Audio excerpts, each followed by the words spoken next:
Hello everyone, great to see you again. Today's topic is called the Valley of Vision, and it's based on a reading in Isaiah 22 verses 1 to 14. Have you ever found yourself celebrating the very things that want to kill you? Championing the very things that were sent to destroy you?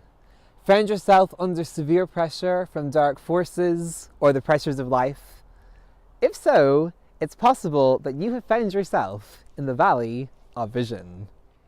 The Israelites found themselves there in Isaiah 22. At this time, the enemy came and invaded Israel. They could have fought the enemy, but instead the leaders surrendered without even putting up a fight. Their cowardice was exposed. They could have rallied each other together as a nation to fight back against the enemy. Instead, they pillaged each other's houses for stone and then built up holes in walls.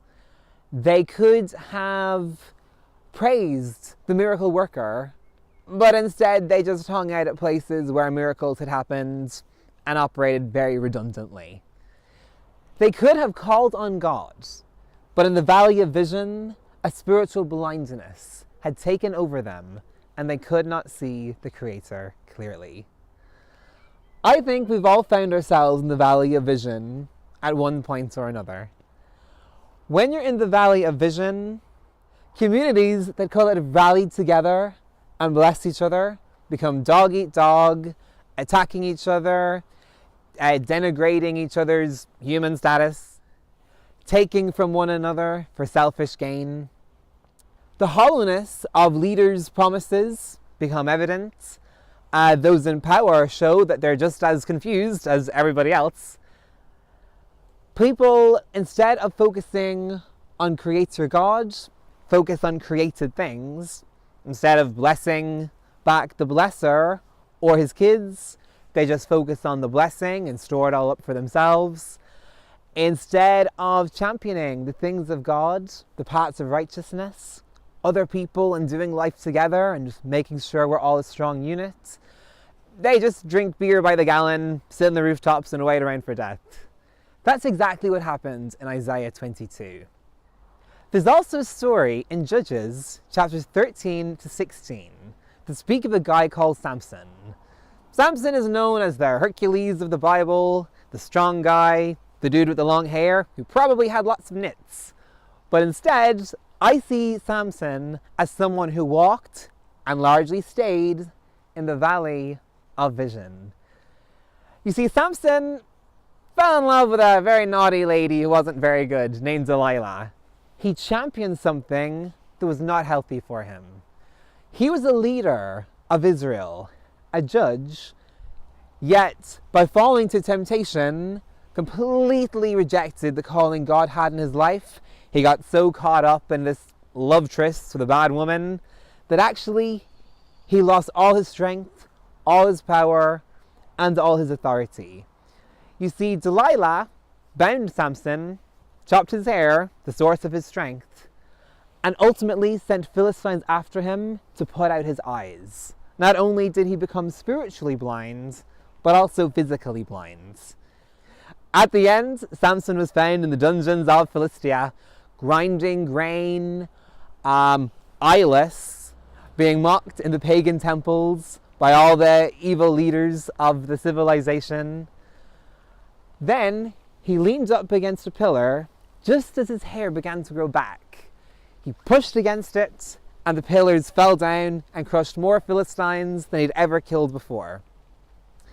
This is very similar to the story of Jesus. Just as Delilah betrayed Samson, so too Judas Iscariot betrayed Jesus. Just as Delilah betrayed Samson for silver, so Judas Iscariot betrayed Jesus for silver. Just as Samson, in his moment of spiritual blindness, was imprisoned and sent to grind grain, so Jesus became the grain that was ultimately ground and broken and destroyed for our salvation and liberation. Just as Samson was rejected in the temple and cussed at, laughed at, made fun of, became a laughingstock, so too Jesus was rejected in his Father's house for the very people that he came to save. The difference in these two stories is that for Samson, he became fatalistic in the valley of vision. He had no eyes. Thankfully, his spiritual light bulb got turned on again and he turned back to God. He got the peripheral vision right. But he saw no way that he could survive the situation. So not only did he defeat the enemy, but he also died beneath all the rubble. He got crushed. But with Jesus, when his temple, when his body was crushed and destroyed and broken for us, and the stone was rolled away, Jesus left the grave behind him. He left the spiritual blindness behind him. He left the filth and the rot and the shame and the pain behind him, and thus walked freely. That's what Jesus offers all of us today. So if you find yourself in the valley of vision, and if you're not there now, you will be there someday, just appropriate the spiritual insight that Jesus gives. We all find ourselves spiritually blind at one point or another, but Jesus is the light of the world.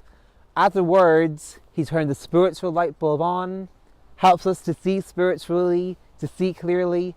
Just focus on him, and you too will push pillars, crush your enemies, spiritually, not human, and walk in the fullness that he has for you.